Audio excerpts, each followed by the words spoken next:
Olá, olá, muito bom dia para você, telespectador da Band. No ar mais um Boca no Trombone, que todos os domingos leva a você as principais informações do momento sobre aposentadoria, funcionalismo público, direitos do INSS, segurança, entre outros tantos assuntos. Para responder as perguntas que você envia para a gente, participa da edição de hoje o especialista em direito previdenciário, o doutor Guilherme Colim, em nome de CRJ Advogados. Para tratar da saúde financeira do Rio Grande do Sul, contamos com a presença do diretor de comunicação do AFOCEF Sindicato, Juliano dos Santos Medeiros. E o Boca no Trombone deste domingo também tem a participação do presidente do Cinecarga, Paulo Roberto Barque. Esses são os nossos convidados de hoje. Mas antes de tudo, vamos falar do fato jurídico da semana. O Superior Tribunal de Justiça rejeitou o recurso da União para retirar uma parcela remuneratória concedida a um professor universitário aposentado. A alegação era de que a parcela foi incorporada de forma indevida por um erro da administração. Porém, a primeira parcela foi paga 8 anos antes do ajuizamento da ação, ou seja, o professor recebeu a aposentadoria por mais de 5 anos com essa parcela, tornando inviável a análise do ato administrativo que concedeu a incorporação. Assim, mesmo com o argumento do erro administrativo, o direito de rever tal ato já decaiu. Desperdício de dinheiro público.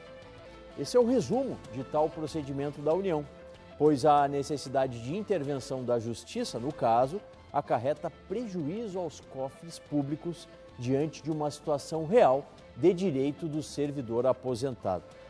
É o princípio da eficiência jogado no lixo. Vamos começar mais um Boca no Trombone com a interatividade, respondendo às suas dúvidas sobre aposentadoria, as questões que tratam de INSS, entre outras.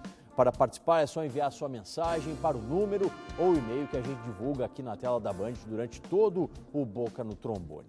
Primeira questão vem lá da Vacaria, olha só, um abraço aí aos altos do Campos de Cima da Serra, né, com o Francisco da Silva. Sou aposentado por invalidez. Será que irei passar pela revisão? Não consigo nem levantar o meu braço e ainda estou pagando empréstimo em folha. É a dúvida do Francisco da Silva, doutor Guilherme, que está temeroso aí com essa revisão dos benefícios por incapacidade. Obrigado por estar com a gente, um bom dia. Muito obrigado, Solano, pelo convite, mais uma vez. O que eu posso dizer? É provável, ele não falou a idade, né?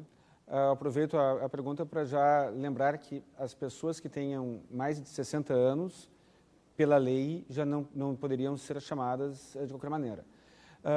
Se ele for chamado, sendo ele aposentado por invalidez e não em auxílio-doença, ele poderá, é até possível que seja chamado, mas ele poderá contestar em juízo. Então, pelo contexto da pergunta, sendo constatada a incapacidade, ele não precisa temer a revisão, né?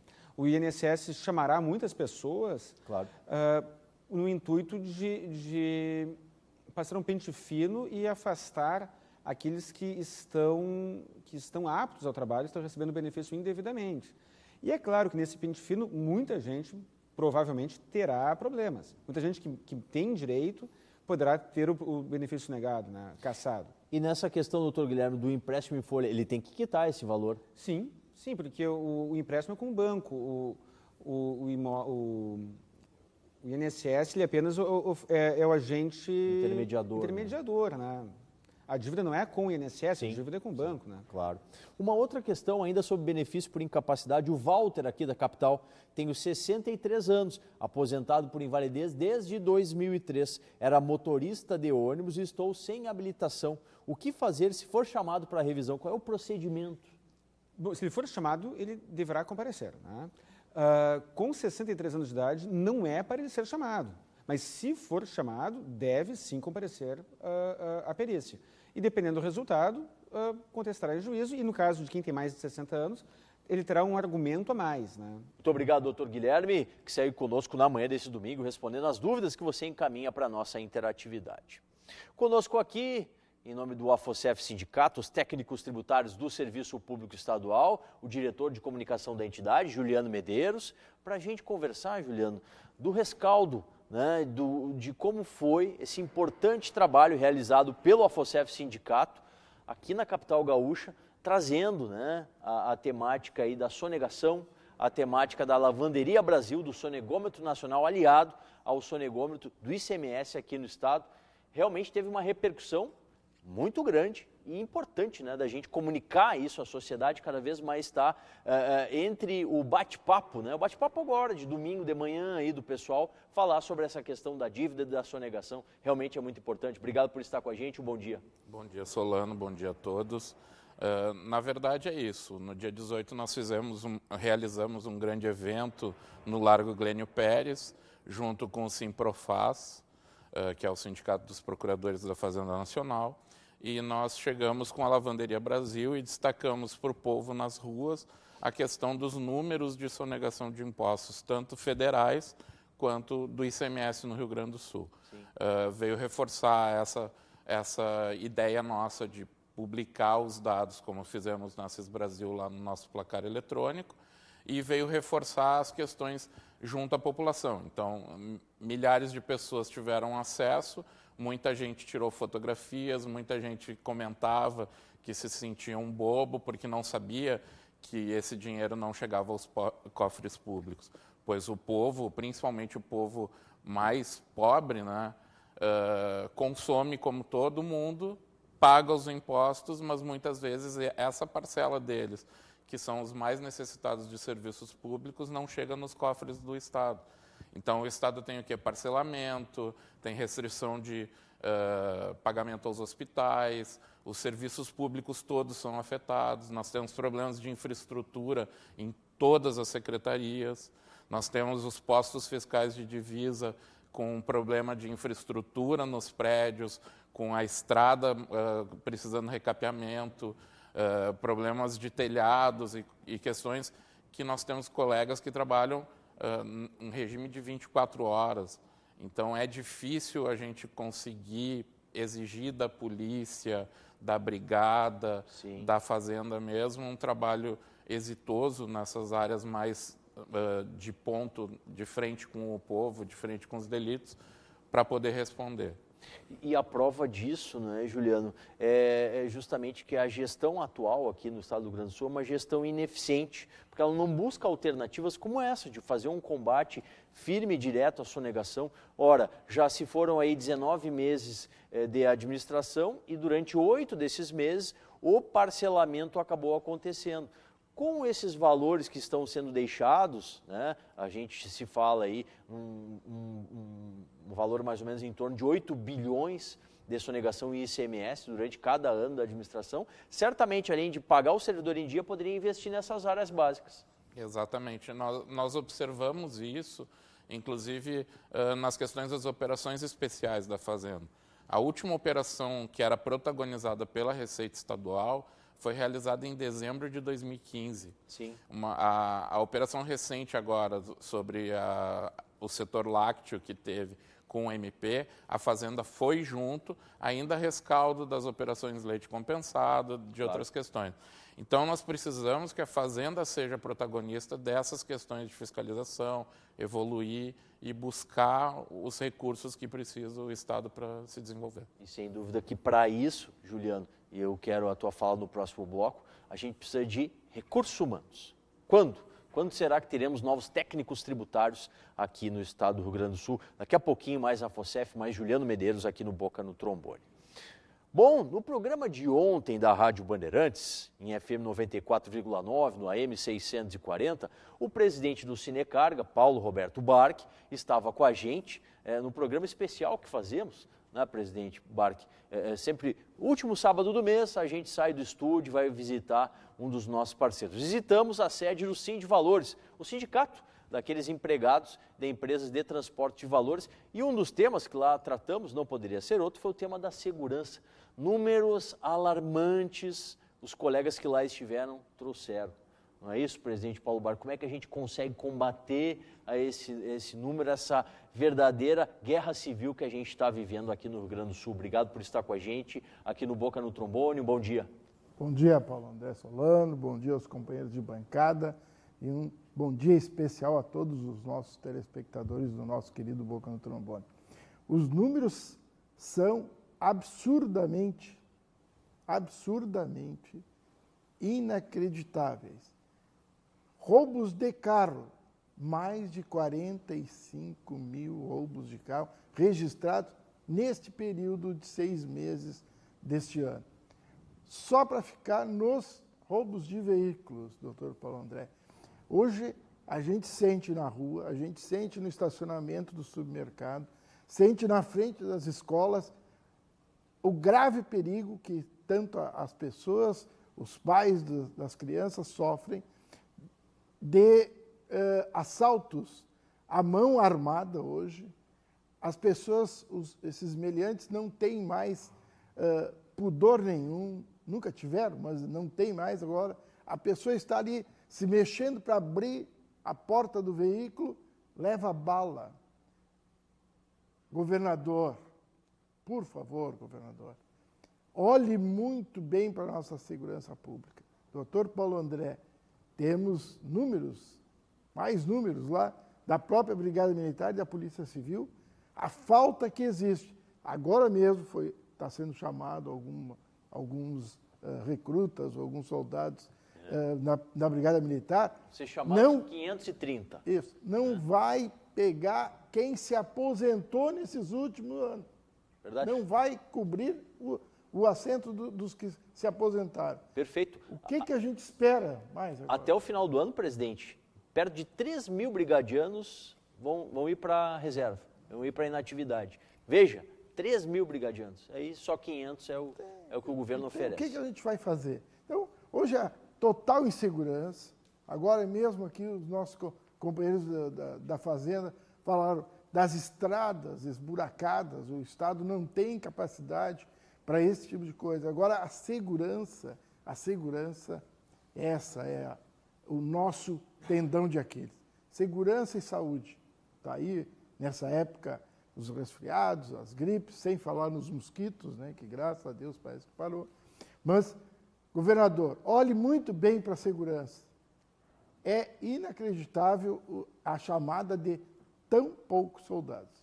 Queria saber no próximo bloco do presidente Paulo Barco qual é o sentimento da categoria quanto a isso, né? Porque o transportador de carga seca também sente muito, sente nas estradas, sente aqui dentro da cidade também. Mais interatividade, o Orli, lá de Canela, vamos subindo a serra agora. Como está o andamento da desaposentação? A minha ação já está em Brasília, doutor Guilherme. Bom, esse assunto é uma preocupação para muita gente, né? O processo está parado, está com 2-2 e está suspenso por pedido de vista da ministra Rosa Weber. Os advogados que atuam na área previdenciária estão... Ela já devolveu os autos, né? Devolveu os autos voltaram para brevemente ser posto em julgamento. Sim, pois é, mas não há ainda uma previsão não desse temos julgamento. data, realmente. O cenário político atual, ele não é muito favorável para esse julgamento. Os advogados que atuam na área previdenciária gostariam que ela ficasse mais tempo, digamos assim, porque o nosso cenário político atual, ele não é muito favorável para o segurado. Sim, sim. Mas a gente vai ter que esperar. Não há nada a fazer além de esperar o julgamento pelo STF. Mas antes do nosso intervalo, o José dos Santos, lá de Cruz Alta. Sou aposentado desde julho de 96 por tempo de serviço. Tenho muita defasagem no meu salário. Ouvi dizer que há direito na reposição das perdas. Posso recorrer? É a pergunta do José dos Santos. Essa pergunta ela é uma pergunta mais complexa. No caso, se ele já está há 20 anos aposentado, talvez tenha havido a decadência de alguns direitos ali. É importante saber se ele tinha, por exemplo, atividade especial e se foi solicitado isso para o INSS na época. Claro. Caso negativo, ainda há uma chance de se tentar discutir alguma coisa do gênero. Porém, infelizmente, não sei se é o caso dele, mas a defasagem ela é inevitável. os benefícios previdenciários são reajustados por um índice que ele é inferior ao da inflação, é inferior ao que é utilizado para o salário mínimo, ou seja, tudo sobe de elevador e o benefício previdenciário sobe de escada. Infelizmente, né? Então, quem ganha mais do que um salário mínimo, ainda que não haja nenhuma ilegalidade, nenhuma irregularidade no processo de concessão do benefício, tem uma tendência à defasagem e a distância entre o salário mínimo e o que a pessoa está recebendo, com o passar do tempo, vai diminuindo. Verdade. Infelizmente, é assim que funciona. Muito obrigado, doutor Guilherme. Segue com a gente na consultoria. Pequeno intervalo. Já já a gente retorna com mais dúvidas respondidas, além do bate-papo aqui com o Afocef Sindicato e o Cinecarga no Boca. Ano 27. Muito mais interatividade para você.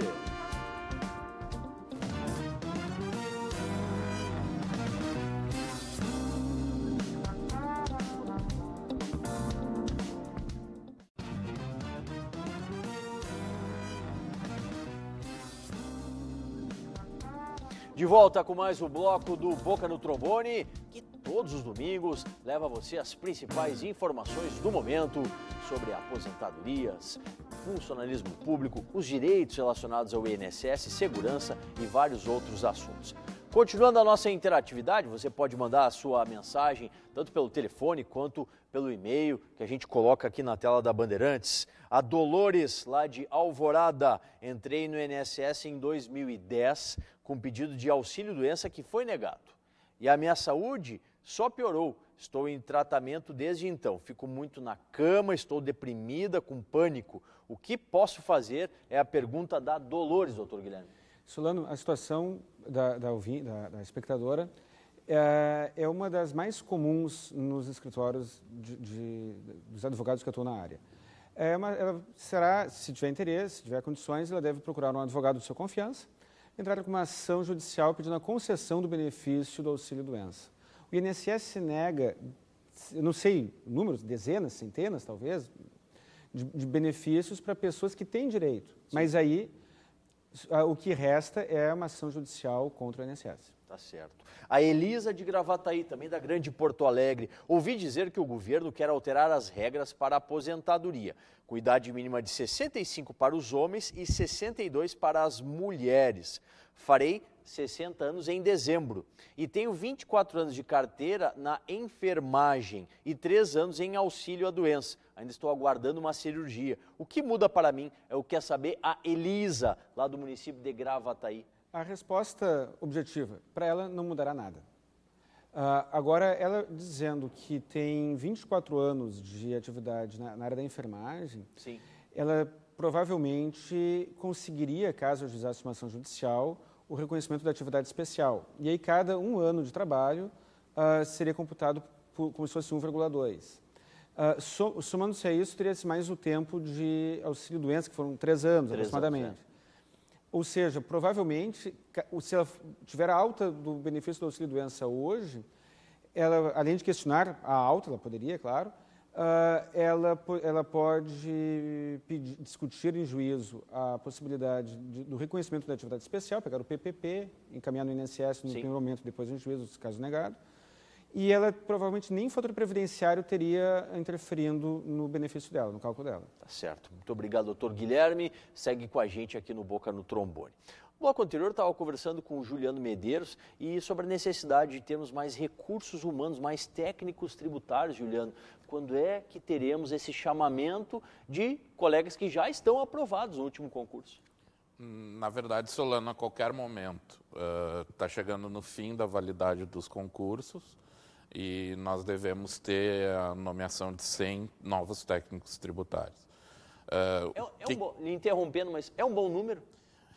Ele é um número insuficiente, ele é acanhado como as políticas nos últimos tempos nessa área têm sido. A carreira de técnicos tributários tinha 1.800 cargos. Sim. Nós entregamos, vamos dizer, 500, ou seja, o Estado eliminou 500, agora somos 1.300, mas na ativa nós temos 770, em torno de 770, mas só nesse ano devem se aposentar 126. Então, essa reposição de 100, ela é totalmente insuficiente. Claro. Ela vai repor algumas equipes em postos no interior, onde é necessário no mínimo 7 pessoas e nós temos equipes com 3. Então, fica um no administrativo do posto, um na entrada e outro na saída. Então, o pessoal tem que se revezar para poder descansar, para poder almoçar. Claro. Não pode ficar doente, não pode ter férias. Então, não pode se aposentar. Todo o processo é muito difícil e tal. E é importante a questão das nomeações, como o colega do Cine Cargas falou, até para a segurança da questão das cargas. Ou seja, quanto menos postos a gente tem de trabalho nas divisas e nas estradas, menos controle do Estado é esse tipo de... O caminhão passou por aqui para a questão da segurança dos próprios profissionais que lidam com isso. Claro. Então, para nós é importante interligar essas ações, tanto recuperar as estradas na fronteira, botar balanças de pesagem, porque as estradas não adianta tu recuperar ela e passar um bitrem, um outro caminhão com muito maior excesso de peso, que a estrada aos poucos vai se deteriorar de novo. Sim. Então, ter esse controle é importante para o Estado, ter controle do que passa, do que entra, do que sai. Isso é importante para nós. Sem dúvida. Oxalá, né? Oxalá o quanto antes tenhamos os técnicos tributários para o trabalho. Muito obrigado, Juliano Medeiros, em nome do AFOCEF Sindicato. Presidente Paulo Barchi, sobre essa mesma temática aí que a gente está falando, sobre segurança, sobre o trabalhador, aí no caso, o trabalhador no transporte de carga seca, efetivamente isso passa para a categoria? Cada vez eles sentem mais essa insegurança no seu dia a dia? Com certeza. A insegurança na estrada ela é muito maior que dentro do próprio município, porque lá o motorista, geralmente, 99%, ele trabalha sozinho. Aqui dentro do município, dentro dos grandes municípios, ele tem 1 ou 2 ajudantes que a coisa fica um pouquinho mais tranquila, vamos dizer assim. Mas nós preocupamos muito, doutor Paulo André e os nossos telespectadores, com a vida humana. Haja visto que a carga e até o patrimônio do veículo, aquela questão patrimonial, ela está assegurada, com certeza até em 100% e às vezes até com mais de 100%.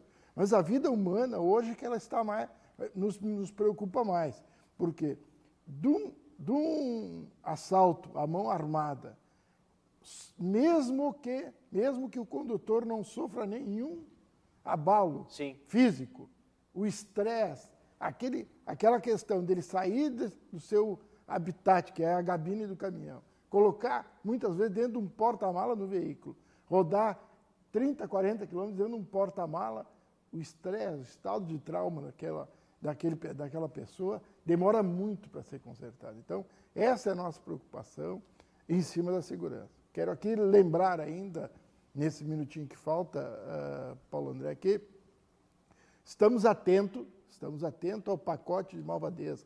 Já falamos no último programa, falamos na rádio também sobre esse assunto. Essas mudanças loucas que o governo federal quer implementar muito mais na Previdência, nós estamos de olho, porque logo, logo termina o processo do impeachment, se efetiva esse governo e esse pacote vai andar. Fique atento aí, que nós do Movimento Sindical e das Centrais Sindicais estamos muito atentos ao andamento lá no Congresso Nacional. Tá certo. Muito obrigado, presidente Paulo Roberto Barchi, do Cinecarga, também representando a UGT aqui no Boca no Trombone.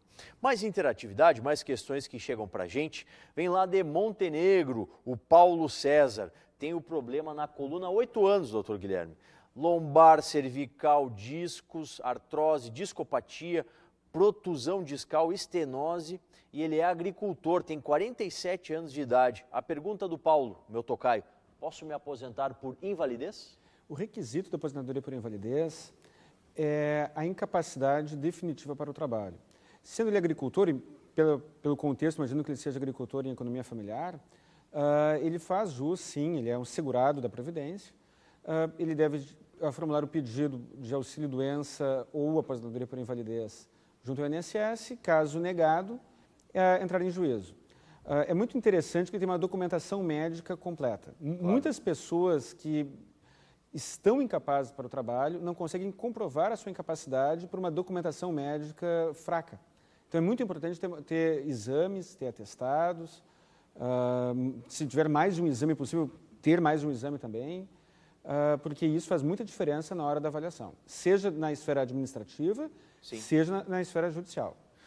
Ainda benefício por incapacidade e para reforçar questões que o doutor já abordou. O Nelson, sou aposentado por invalidez desde 2005. Como será a revisão da perícia médica? Pelo que foi previsto, ela começará dos benefícios mais antigos para os mais recentes e dos segurados mais novos para os mais velhos, para os menos novos, sim. né? E aí, mas é aquilo, as pessoas estão com um nível de preocupação muito grande com essa revisão. Isso já acontece, só que não, é claro, com a intensidade que acontecerá. Mas o INSS ele sempre pôde e sempre fez revisões de benefício e as revisões sempre foram contestadas. Agora nós teremos uma demanda muito grande. Sim. Existirão muitas perícias, muitas pessoas tendo benefício cassado, outras tendo benefício mantido, e com isso o segurado deve ficar atento e questionar aquilo que puder questionar. Sempre como o doutor respondeu na pergunta anterior, está munido da documentação médica que possa melhor conduzir a sua situação. Uma última questão aqui, doutor Guilherme, para a gente encerrar a interatividade. O Eliseu, lá de Sapucaia do Sul, trabalho por 26 anos como motorista, há 5 anos como motorista de manutenção de máquinas pesadas. Lido com óleo, com graxas. Posso pedir a aposentadoria? Eu quero saber o Eliseu. Ele não disse se é motorista de ônibus ou caminhão. Eu imagino que seja. Até o ano de 95... De manutenção de máquinas pesadas. Dos últimos 5, mas anteriormente ele não fala. Até o ano de 95, os motoristas de veículos, de ônibus e caminhão, eles gozavam do reconhecimento da atividade especial por atividade. Ou seja, naquela época não era necessário fazer a avaliação do PPP, até 95. De 95 para cá, ele pode pedir o reconhecimento da atividade especial, Sim. Pedindo o PPP da empresa, encaminhando o pedido junto ao INSS, questionando em juízo o caso negado. Se ele trabalha agora com contato com agentes químicos, graxa, ele falou, e outros, Isso, óleos. ele terá um motivo a mais, né, para pedir o benefício da atividade especial. E cuidar bem o preenchimento desse PPP pelo empregador, né, doutor? Exato, exatamente. Claro que caso o empregador não lance as informações corretas, ele poderá questionar o PPP também, né? Tá certo. Muito obrigado, doutor Guilherme Colim. Respondeu as questões para a gente em nome de CRJ Advogados. Ponto final e mais um Boca no Trombone, que vai ao ar todos os domingos aqui na TV Bandeirantes, das 7h30 às 8h da manhã. Para você conferir a reprise, também ficar por dentro do programa que vai ao ar lá na Rádio Bandeirantes, acesse a nossa página lá no Facebook, que é facebook.com/programa Boca no Trombone. Também não deixe de acessar o nosso portal, programabocanutrombone.com.br. Lá você tem os últimos programas da Rádio da TV Bandeirantes, todos lá postados. E para você que encaminhou a questão hoje e não teve respondida, nos acesse no facebook.com/programa Boca no Trombone. Teremos um vídeo com todas as questões respondidas daqueles que encaminharam para o programa desse domingo. Tá certo? Obrigado pela audiência e até o próximo domingo aqui no Boca, ano 27. Muito mais interatividade para você.